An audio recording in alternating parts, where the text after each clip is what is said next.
Deer visitors, আসসালামু আলাইকুম। আমি চিকিৎসক Mohammad Mizanur Rahman, community paramedics, primary health care physician. আমার চেম্বার মিজান ফার্মেসি, দরবার শরীফ রোড, কোনাপাড়া, ঢাকা। মোবাইল 0192-890-5318। আজকের বিষয় ব্রেইন স্ট্রোক।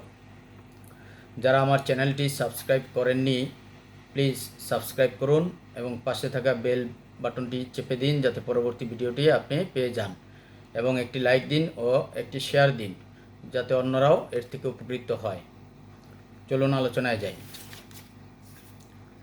অনেক সময় আমাদের শরীরে আর্টেরিয়াল ব্লাড ভেসেলসে ফ্যাট, এলডিএল বা ব্যাড কোলেস্টেরল এবং অন্যান্য সাবস্টেন্স মিলে প্লাক তৈরি করে। একে বলা হয় আর্টেরিওস্ক্লেরোসিস। এই arteriosclerosis and high blood pressure is responsible for stroke. এই স্ট্রোকের জন্য আর্টেরিওস্ক্লেরোসিস এবং উচ্চ রক্তচাপ দায়ী। এই stroke happens when blood flow is occluded in a part of brain or rupture of blood vessels. Stroke তখনই হয় যখন ব্রেনের মধ্যে রক্ত চলাচল বন্ধ হয়ে যায় অথবা উচ্চ রক্তচাপের কারণে ব্লাড ভেসেলস ছিঁড়ে যায়। The lack of oxygen damage the brain cell. এই অক্সিজেনের অভাবে ব্রেনের সেলগুলি নষ্ট হয়ে যায়। As a result the body becomes inactive. ফলে আমাদের শরীর নিষ্ক্রিয় হয়ে যায়। There are two types of stroke. Number 1 ischemic stroke and number 2 hemorrhagic stroke. Stroke are again divided into 3 categories. Number 1 transient ischemic attack, minor stroke, major stroke. তো ischemic attack কাকে বলে? Brain does not get enough oxygen caused of arteriosclerosis. As a result brain cells are destroyed and loss its effectiveness. যখন আর্টেরিওস্ক্লেরোসিসের কারণে brain পর্যাপ্ত oxygen পায় না, তখন ব্রেনের যে সেল আছে সেলগুলি ধ্বংস হয়, নষ্ট হয়ে যায়, ফলে এর কার্যক্ষমতা হারিয়ে ফেলে। দিস কজ ভেরিয়াস প্রবলেমস, যার ফলে বিভিন্ন সমস্যা দেখা দেয়। The main cause of 85% of stroke is ischemic stroke. আমাদের দেশের শতকরা 85% স্ট্রোকই ইসকেমিক স্ট্রোক। তো hemorrhagic stroke, the main cause of hemorrhagic stroke is high blood pressure. As a result the blood vessels rupture. আমাদের হেমোরেজিক স্ট্রোকের মূল কারণ হলো উচ্চ রক্তচাপ, যার কারণে ব্লাড ভেসেল ছিঁড়ে যায়। 15% of patient have a hemorrhagic stroke. 15% patient hemorrhagic স্ট্রোকে ভুগে থাকেন। Most of them don't know that they have high blood pressure. এদের মধ্যে অধিকাংশ লোকই জানে না যে তাদের উচ্চ রক্তচাপ ছিল। আমাদের ব্রেনের 3 জায়গায় মূলত হেমোরেজিক স্ট্রোক হয়ে থাকে, যেমন ইন্টারনাল ক্যাপসুলস, পন্স, সেরিবেলাম।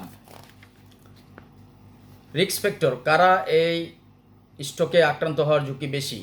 যেমন হাই ব্লাড প্রেশার পিপল, যারা যে সমস্ত লোকদের উচ্চ রক্তচাপ আছে, diabetes patient, high blood cholesterol, যাদের উচ্চ মাত্রায় কোলেস্ট্রল আছে, চেইন স্মোকার, যারা কন্টিনিউ ধূমপান করেন, স্ট্রেস অ্যান্ড অ্যাংজাইটি, যারা মানসিক চাপ এবং দুশ্চিন্তার মধ্যে থাকেন, ক্যারোটিড আর্টারি ডিজিজ, অবেসিটি, যারা অতিরিক্ত মোটা, দোজ হো ডোন্ট ওয়ার্ক হার্ড, যে অতিরিক্ত পরিশ্রম করেন না, those who regularly take birth control pill, যে বছরের পর বছর কন্টিনিউ জন্মবৃদ্ধকরণ ট্যাবলেট খেয়ে থাকেন।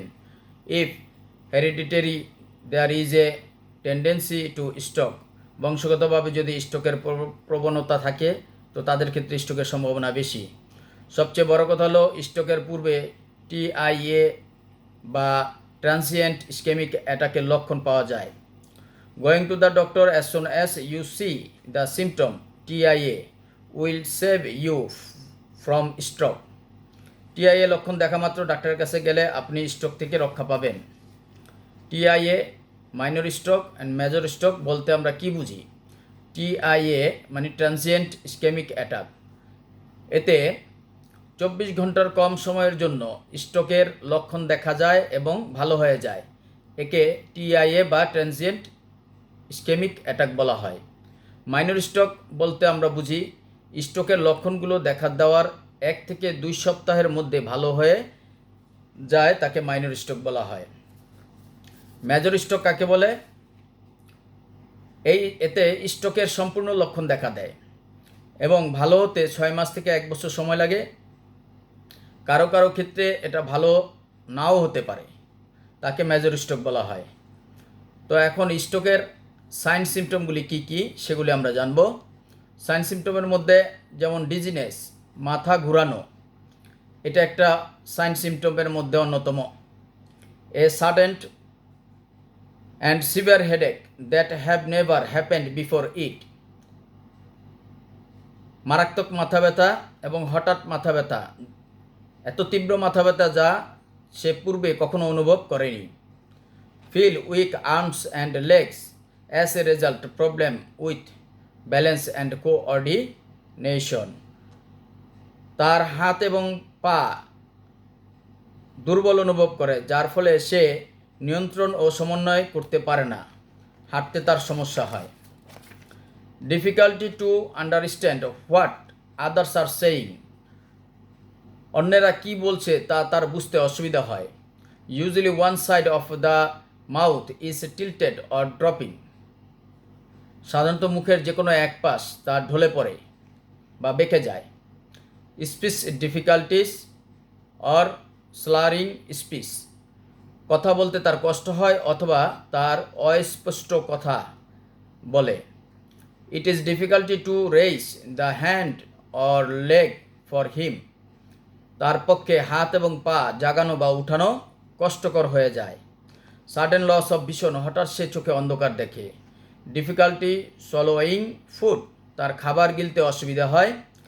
Pools the veins of the body or arms or legs, শরীরের হাত পা পায়ের রগ টানা দেয়। Complete paralysis of one side of body, শরীরের এক পাশ পরিপূর্ণভাবে অবশ হয়ে যেতে পারে। কনফিউশন দেখা দেয়। Loss of unconsciousness.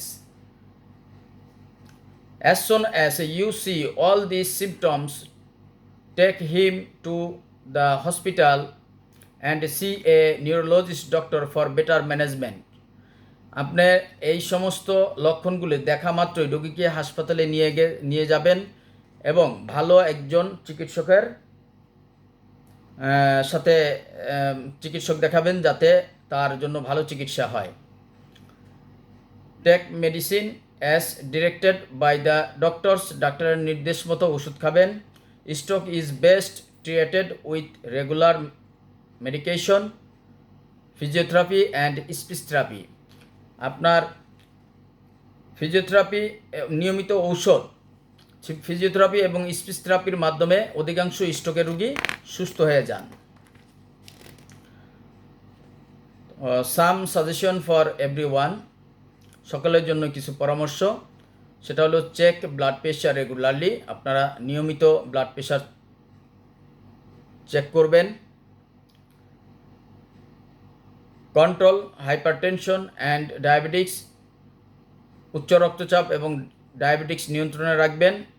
Smoking is strictly forbidden, ধূমপান সম্পূর্ণরূপে নিষেধ।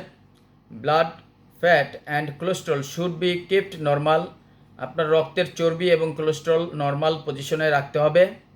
ওয়াক 30 মিনিটস ডেইলি, দৈনিক 30 মিনিট আপনাকে হাঁটতে হবে। Raw salt can not be eaten, কাঁচা লবণ খাওয়া যাবে না। তো আজ এ পর্যন্তই। See you again, thank you very much. আসসালামু আলাইকুম।